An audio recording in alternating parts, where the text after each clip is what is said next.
Thanks very much, Mark. I am here with the Senate Budget Committee Chairman Ken Conrad, a critical player in these budget talks, and now we are at this critical moment right now on this debt ceiling vote. What is your expectation? What's going to play out in the Senate? Well, first, the House is going to go.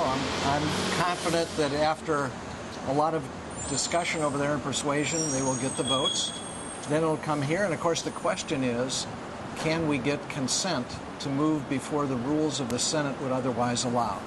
As you know, if you got to get cloture, then you got to have 30 hours post-cloture. At least that's the maximum. It could take a while. It could take a while. Yeah. Well, let me get your sense, first of all, about this deal ultimately.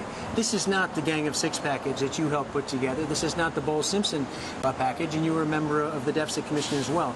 Is this satisfactory given the fiscal challenges facing this country? First of all, it is satisfactory in the sense that this is necessary to do, but it's not sufficient. We're going to have to do much more. And the Special Congressional Committee gives us the opportunity to do more. Only if it acts do we, I think, do what really has to be done to address the debt.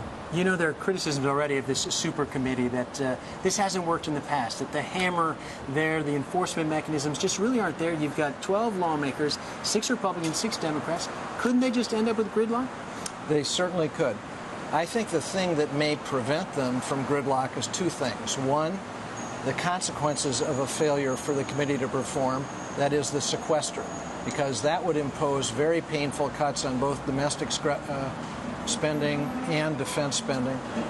The second thing that could drive them, the rating agencies, because they've put us on notice that if you don't do something serious and credible about the debt, we're going to downgrade the quality of U.S. debt. What about the issue of taxes? Because there's already been a debate in the last few minutes. Eric Cantor saying Harry Reid's wrong. Tax increases are not part of this equation whatsoever. As you read this, as you understand this committee, are tax increases a possibility? Is that an eventual outcome, potential outcome, from their conversations? Yes, if you read the fine print very carefully, and we've had our lawyers go over it, we've had the Office of Management and Budget lawyers go over very carefully. Everything is on the table if a majority of the committee chooses to have it on the table. In other words, what the Republicans are saying is they're tied into the CBO current law baseline. They think that prevents revenue. But if they read the fine print, what they'll find is a majority of the committee could choose to use some other baseline. And so if there's going to be revenue, obviously it would take a majority of the committee to decide that. But, that's going to be the case in any event. What about the worst-case scenario here? House or Senate today rejects this legislation. Where are we then? That would be a very serious matter. You would see the markets react very adversely. And I think that would lead people to the conclusion they needed to go forward, even if initially you failed. But I don't think there will be a failure. I think leadership in the House and the Senate know full well this has to be done. I spoke with Congressman Raul Grijalva. He's a co-chair of the Progressive Caucus. He expressed the sentiment of a lot of House Democrats I've heard that this deal is not good enough for Democrats. And his suggestion is, listen, the negotiators here, the president, have thrown the progressive part of the Democratic Party under the bus. What's your response to those numbers? Look, I understand absolutely the frustration that people have. I think they have to ask themselves, what is the alternative to this agreement? The alternative is a default. A default would be catastrophic for the economy of the United States. No one would be hurt worse than the most vulnerable among us. So, second, I would say to them, remember there is the opportunity for the special committee to restore balance to this package. And we need to let that play out. We need to give it a chance.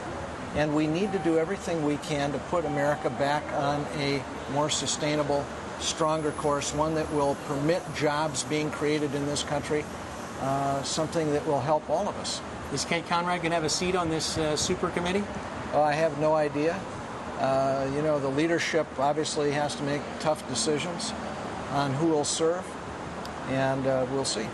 What about on the Republican side? Do you fully anticipate that the Republicans sitting on the other side of the table, as you saw to some extent during the Deficit Commission talks, that the folks on the other side of the table are going to be Republicans who are adamantly opposed to tax increases, and the first thing they'll do is take that right off the table? You know, what was interesting in the commission, we had 18 members, 6 appointed by the president, 6 from the Senate, 6 from the House. 5 of the 6 from the Senate, Republicans and Democrats, supported the recommendations. 5 of the 6 of the presidential appointees supported the recommendations. 5 of the 6 from the House, Republicans and Democrats, opposed the recommendations. It tells you something about the 2-year term that House members are under.